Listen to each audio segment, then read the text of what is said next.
Station early in the morning, see the little puffer bellies all in a row.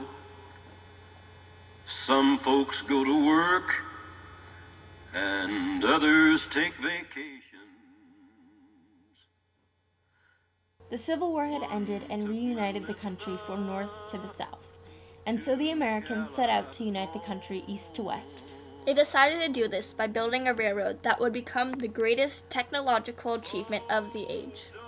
This railroad would transform the West, take barren lands and turn them into cities, and allow poor farmers and Civil War veterans to have a farm of their own. The railroad would cut through high mountains, cover waterless deserts, and cross treeless prairies, something that no one else had ever attempted. The railroad was composed of two railways, the Central Pacific and the Union Pacific, which would eventually span into many more railways. On July 1st, 1862, President Lincoln passed the Pacific Railroad Act as it was becoming more apparent that a railroad was needed in order to settle the West. The act established the Central Pacific and the Union Pacific and encouraged other rail lines to build feed lines. Under the Pacific Railroad Act, each railroad was subsidized.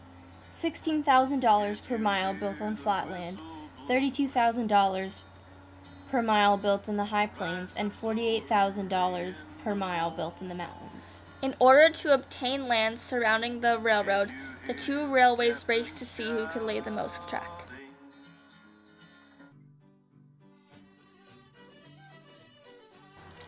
Out of the 10,000 men that worked on the Union Pacific, the majority of the men were Irish laborers.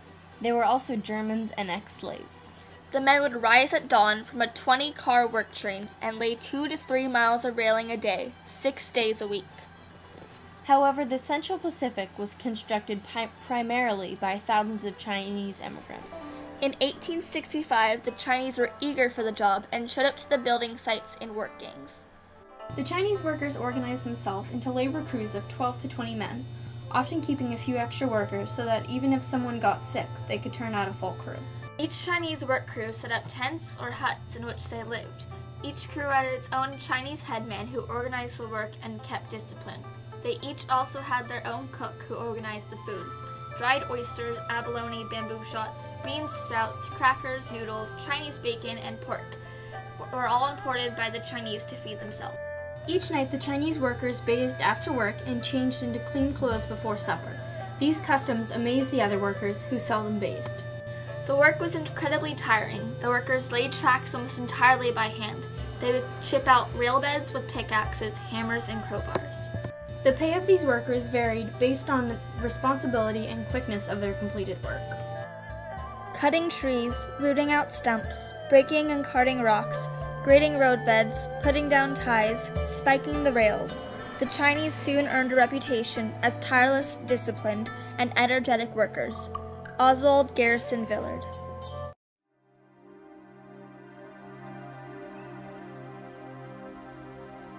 Native Americans believed that the addition of the railroad was in violation of their treaties with the United States. The building of the train contributed to the decline and demise of the Native American territory. Native war parties began to raid the labor camps, and in response to these raidings, the Union Pacific ordered increasing security and marksmen to kill the buffalo. This was because the buffalo were a physical threat to the trains, and also because killing them would lead to a decline in the food supply for the Native Americans. Enraged, the Native Americans began brutally killing laborers. Further security measures were strengthened, and progress on the railroad continued despite the Native American attacks. Some of the Native American groups that disliked the railroad included the Sioux, Lakota, Arapaho, and Cheyenne. They disliked the railroad for many reasons. It cut buffalo population in two, which meant less food, clothing, tents, tools, and weapons. Native Americans attacked the workers building the railroads and overturned railroads many times. After these attacks, a peace commission was created to force Native Americans to let the railroad be built, but many disregarded this peace commission.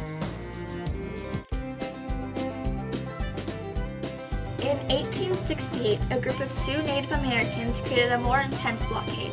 upturning both rails and stacking wooden ties between them, and tying the whole thing together with a telegraph wire. 2 crewmen were killed from this attack, one of them being crushed beneath the train spoiler. Thompson's job was to go out to the west to investigate any problems that might occur with the telegraph lines. One time when he went out to the Great Plains to check the lines, a Cheyenne raiding party had put sticks across the rails to try and derail a train, but instead they forced a handcar off the tracks, and the entire crew of repairmen were killed except for Thompson. They attacked him by first shooting him in the arm and then scalping him. While one of the Cheyenne was mounting his horse, he dropped his scalp and rode away. Thompson had a gunshot wound and a head wound, but he picked up his missing scalp and carried it with him for 15 miles until he reached a railroad station. Once he got there, the railroad carried him to Omaha, where Dr. Richard Moore greeted him. Thompson was carrying his scalp in a bucket of water. It turned out that the scalp couldn't be reattached to his head, but it healed on its own and he lived a long life.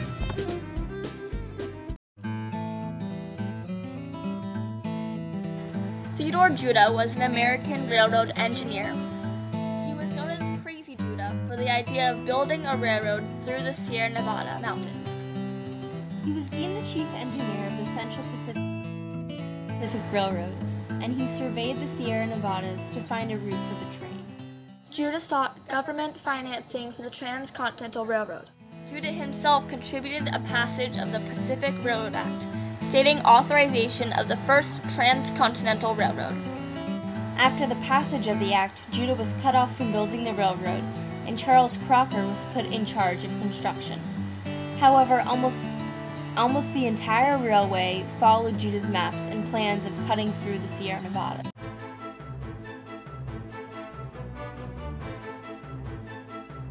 Builders of the Transcontinental Railroad faced many obstacles while building the railway.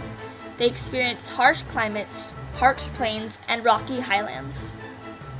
However, none were quite as extreme as the snow-filled jagged mountain range east of Sacramento, the Sierra Nevadas. It was these mountains that required a sacrifice of many workers' lives, attempting to clear a path through the mountains for the train tracks. The Chinese working on the railroad were armed with black powder to blast their way through. It took 500 kegs a day to carve their way through the base of the mountain.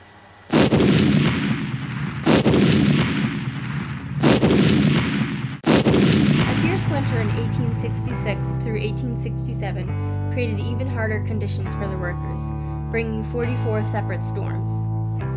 In many cases, snow would fall on large groups of workers, burying them until their bodies would be found in the spring. Even when the tunnels were completed, the ice surrounding them still created a dangerous task for the workers to accomplish. The ice had to be blasted or shoveled out, which would frequently kill the men. In total, the Central Pacific blasted 11 tunnels in the Sierra Nevadas that winter alone. In August of 1867, workers broke through the mountain.